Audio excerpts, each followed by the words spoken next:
So mga kasama, I ask you today, number 1, prayer po. Prayers move mountains. Number 2, participate in your way. If what you can do is pray, then pray. If what you can do is pray but also post in your Facebook, in your Instagram, sa kahit anong social media, meron kayong WhatsApp, Viber groups, imulat ang ating mga kababayan sa nangyayari sa ating bansa. Sa inyo na nandito lang sa Greater Metro Manila at mapapakita nyo yung boses nyo, sumama po sa ating po mga kilos protesta. Let us support and let our voices be heard. Now, if hindi kayo makakapunta sa EDSA, pero meron kayong maliit na community, magtipon-tipon po kayo. Kaya 10, 20, 30. I-post nyo sa social media. Bakit po to importante? Dahil sa bawat action, may reaksyon. I-interpret na naman to ng ating gobyerno na tama ginagawa nila. Na yung pananakip ay nagwo-work. Na pwede na lang arestuhin at kasuhan ng non-bailable ang kahit sino. Pakonti ng pakonti po ang inyong mga lingkod sa Senado dahil sa ginagawa nila.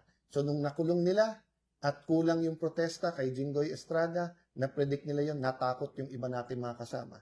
So ngayon sinusubukan naman nila kay Senator Marcoleta. Sana po hindi tayo pumayag kasi mali talaga. Mali talaga po kahit anong tingin nyo. Sabi nung iba, ipaubayan nyo sa korte. Alam nyo po, pagka yung batas ay binabaluktot na at ginagamit na ang ating legal system, hihina yung ating mga institusyon. Again, 40 years after EDSA. That's what happened during martial law.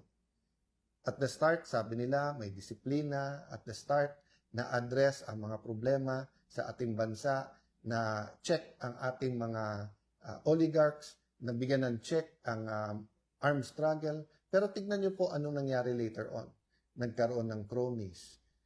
Nagkaroon ng maraming exemption. Pag mayaman, walang batas. Pag mahirap, kailangan sumunod sa batas. Kaliwat kanan ang human rights violation at pagkukulong. At tapos nangyari, lalong lumaki ang armed struggle. Because pag nagkaroon ng injustice, iba-iba tayo ng takbuhan. Some run to prayer, some run to religion, some run to armed struggle, some run to the streets. That's why ang pakiusap ko sa ating law enforcers, not only maximum tolerance, respect the right for peaceful processes and peaceful protest. Ang hinihingi po natin ay sundin ang Constitution. Kaya ang hinihingi natin ay peaceful protest. Pero napaka-importante po mga kababayan na maramdaman ng gobyernong ito na mali ang kanilang ginagawa. Na hindi tayo parayag na pagtatakpan po ang katotohanan. Injustice. Sabi po nila, we are obstructing justice. Hindi po, we are obstructing injustice. Pag injustice na po, kailangan iharang na natin ang ating mga katawan. Kailangan magsakripisyo na po tayo. Kailangan po handa tayo sa kahit anuman kinakaharap natin. Bakit? Kasi po patapang ng patapang yung mga nagnanakaw.